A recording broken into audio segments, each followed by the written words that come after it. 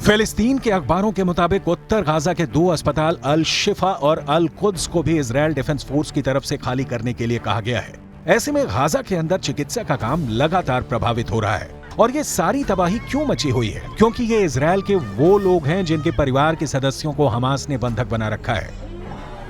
Israel defence force के मुताबिक 200 से 250 लोग इस वक्त हमास की कैद में हैं और इजराइल के अंदर इनके परिवार विरोध प्रदर्शन कर रहे हैं, नारे लगा रहे हैं कि लोगों को रिहा किया जाए और साथ ही बंधकों की तस्वीरें भी हैं। ये एक बहुत बड़ा द्वंद्व है जो पूरी दुनिया में चल रहा है। यूरोप के तमाम देशों में फिलिस्तीन के लोग विरोध प्रदर्शन कर रहे हैं और उनकी मांग एक ही है कि किसी भी तरह गाजा के अंदर सीज फायर करवाया जाए ताकि गाजा में लोगों का मरना बंद हो। जबकि दूसरी तरफ इजराइल के समर्थक वो लोग हैं जो ये कह रहे हैं कि हमास ने जो किया है उसकी सजा देने का हक इजराइल के पास है। 7 अक्टूबर को इजराइल के दक्षिणी हिस्से में जब हमास के आतंकी घुस गए और सैकड़ों लोगों का कत्ल किया तो पूरी दुनिया में मोसाद की आलोचना हो रही थी, लेकिन असल जिम्मेदारी मोसाद से ज्यादा शिन बेत की थी, जो इजराइल की एक और खुफिया एजेंसी है। इजराइल और फिलिस्तीन की इस जंग ने पूरी दुनिया के अंदर कई इलाकों में एक सांप्रदायिक तनाव को जन्म दिया है, जिसका असर अमेरिका और यूरोप के तमाम इलाकों में नजर आ रहा है। ताजा खबर यह है कि अमेरिका में शनिवार की सुबह डेट्रॉयट सिनेगॉग की अध्यक्ष सामंथा वोल की चाकू मारकर हत्या कर दी गई। सामंथा एक यहूदी धर्मस्थल का काम देखती थी। लंदन में फिलिस्तीन का समर्थन और इजराइल का समर्थन करने वालों के बीच भी होड़ नजर आ रही है। पहले फिलिस्तीन के समर्थकों ने लंदन के अंदर एक बड़ा विरोध प्रदर्शन किया। यूरोप के कई अखबारों ने दावा किया कि फिलिस्तीन के समर्थन में 1 लाख लोग उतर आए थे। कई लोगों ने इस प्रदर्शन में आपत्तिजनक नारे लगाए थे, जिनके खिलाफ कार्रवाई हुई है। वहीं दूसरी तरफ इस प्रदर्शन के बाद प्रतिक्रिया में 10,000 लोगों ने ही लंदन में प्रदर्शन किया और वो इजराइल के समर्थन में प्रदर्शन कर रहे थे। स्पेन में भी ऐसे ही प्रदर्शन हो रहे हैं। Esto se va a repetir cada ciertos años, se va repitiendo la misma historia. Si no buscamos una solución fija, que el Estado sionista respete las leyes internacionales, no va a haber una solución a corto plazo. Lo que está pasando ahora pasó hace 10 años y volverá a pasar de aquí a 10 años otra vez. Spain के Barcelona में एक बहुत बड़ा विरोध प्रदर्शन हुआ है। हजारों लोग फिलिस्तीन के झंडे लेकर बार्सिलोना में उतर गए। ये लोग फिलिस्तीन के समर्थन में नारे लगा रहे थे और तुरंत सीज फायर करने की मांग कर रहे थे।